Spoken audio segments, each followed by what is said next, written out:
Nadine Okumassou, militante politique béninoise, présente son premier livre. Cet ouvrage, je l'entends comme un acte de libération, comme un devoir, comme une dette à honorer à l'échéance d'un temps où tout reste chaud et actuel. Mais je l'écris aussi comme un acte de rébellion morale. Notre pays ne mérite pas ça. Belle et rebelle, les mémoires d'une éprise de justice décrit ses 16 mois de vie carcérale pour son activisme politique et son opposition au second mandat du président Patrice Talon.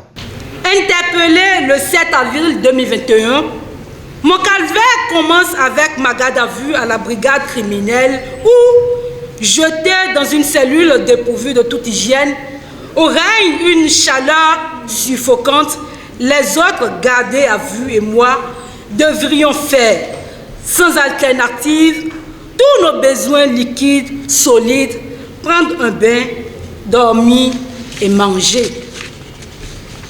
Lorsque 2 jours plus tard, le 9 avril 2021, je suis présentée au procureur spécial de la Criette. Je m'imaginais être arrivée au bout de ma peine. Accusée d'appartenance à un groupe terroriste, je serai jetée, sans autre forme de procédure, en prison. Après quelques semaines de traitement, assimilable à celui réservé aux détenus de droit commun, mon régime carcéral sera corsé à partir du premier mois bouclé à la prison civile de Porto-Novo. Préfacé par Kémy Séba, ce récit plonge les lecteurs dans les profondeurs de la vie carcérale au Bénin. Avec mes co-détenus gardés dans une cellule isolée qui reste fermée de jour comme de nuit, d'où nous n'avions le droit de sortir que 2 fois par jour pour faire en 5 minutes chrono tous nos besoins, vaisselle, lessive, bain, toilette, manger. Nous nous pressions alors pour faire ce qui urge, laissant le reste en laisse. Outre cela, la cellule était si exiguë que nous étions entassés comme dans une boîte à sardines. Nadine Okumassou a choisi de partager son histoire dans l'espoir de sensibiliser le public aux réalités souvent méconnues des prisons au Bénin. Son récit courageux donne une voix à ceux qui sont souvent réduits au silence. Quand on voit un peu comment on va les déposer rapidement ou qu'on décide de leur sort, vous vous demandez si effectivement ceux qui prennent ces décisions-là réfléchissent d'abord. Le 9 avril, écrit-elle à page 46, aux environs de 18h, quand je fus présenté au procureur spécial de la Criette, Mario Metonou, je me faisais à l'idée qu'il allait simplement prononcer ma mise en liberté. Mais au lieu de cela, il a délivré un mandat de dépôt à mon encontre. Mon désappointement était alors à son compte pour cette décision supposée judiciaire. De quelle justice parle-t-on? Mais le motif de mon inculpation ne tardera guère à sortir. On m'accusera d'appartenir à un groupe terroriste. Et sans preuve, on m'a envoyé en prison. Et c'est les mobiles désormais. Ce n'est pas une singularité du Bénin.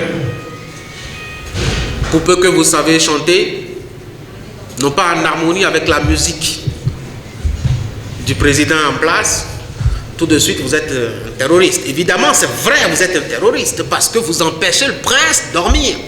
Et quand le prince ne dort pas, c'est un terroriste, celui qui l'empêche de dormir.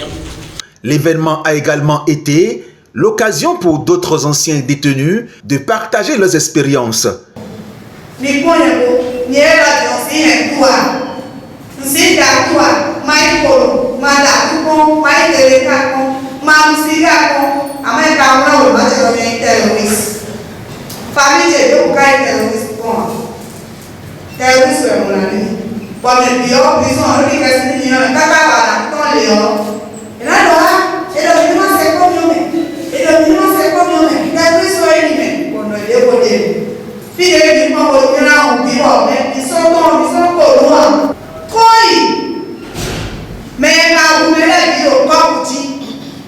Mi me le lo tenga que se calea, mi no pasa por lo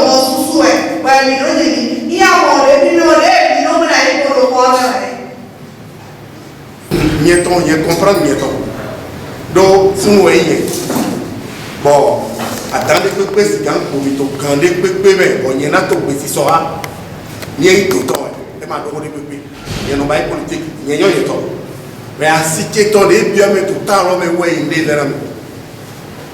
Mais donc, vous voulez mimer en ville de quoi? Bon, il y a pas le quai de votre rugby. N'attendez pas tout, quand famille. Il n'y a pas le quai de votre rugby, il y a des sites au rugby.